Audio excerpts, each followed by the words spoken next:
माझी प्रामाणिक इच्छा भावना व्यक्त केलेली आहे. त्यांच्यावर काही चर्चा माझी डायरेक्ट झालेली असं नाही, पण माझं मन मी अनेक वेळेला मोकळं केलेलं आहे.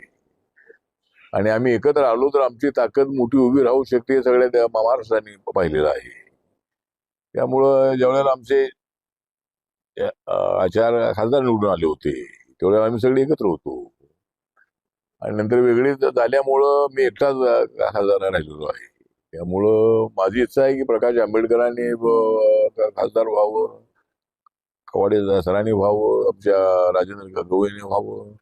ते व्हायचं असेल तर आम्ही सगळ्यांनी एकत्र आलं पाहिजे. त्यासाठी आमच्या समाजाच्या विचारवंतांनी थोडा समाजाचा जो एक तर बऱ्याच ठिकाणी मला दिसतंय की आता पूर्णेमध्ये आमचे नगरसेवक 8 होते. एकदा जे यादवराव भोगरेंच्या वेळेला भेट देऊन आलो तर ते आमचे उपाध्यक्ष होते, आणि पॅन्थरच्या काळामध्ये जी प्रभाग पद्धती आहे ती नव्हती.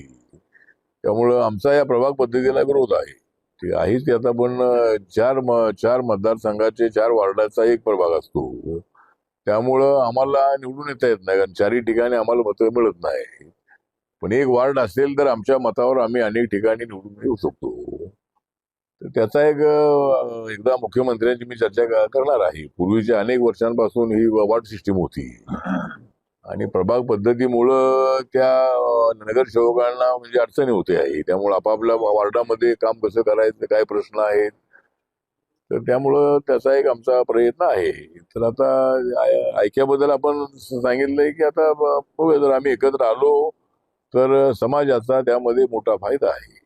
आणि म्हणून जर असा कधी योग आला, तर योग नव्हे पण असा जर प्रयत्न झाला तर समाजातल्या काही विचारवंतांनी त्याचा विचार करावा, आणि जे काही लोक या पक्षात त्या पक्षात, या गटात त्या गटात, असं जे काही सगळं चाललेलं आहे, एकच पक्ष रिपब्लिकन पक्ष, अशा पद्धतीची भावना आपण ठेवू सगळ्यांनी काम करणं अत्यंत आवश्यक आहे. आणि तसा एक प्रयत्न झाला तर त्याला माझा पूर्णपणे पाठिंबा राहणार आहे. माझ्या मंत्रिपदापेक्षा मला समाजाचं ऐक्य फार महत्वाचं आहे, आणि माझ्या मंत्रिपदापेक्षा कार्यकर्ता म्हणून फार मोठं असं माझं मत आहे. मंत्रिपद येतात, खासदारकी येते जाते, पण कार्यकर्ता म्हणून माझं जे पद आहे ते कुणी हिरावून घेऊ शकत नाही. त्यामुळं कार्यकर्ता म्हणून म्हणवण्यामध्ये मला स्वतःला आनंद आहे. आणि मी जे संघटन बांधलेलं आहे, माझ्या कार्यकर्त्यांना सत्तेचा कसलाही फायदा मिळालेला नाही असे 99.99% कार्यकर्ते आहे.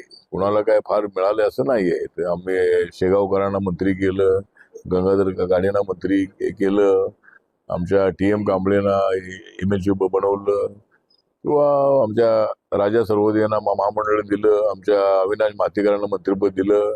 आमचे जवळजवळ 7 MLC त्या काळामध्ये झालेले आहे. पण या NDAच्या काळामध्ये मात्र आम्हाला MLC मिळत नाही आहे.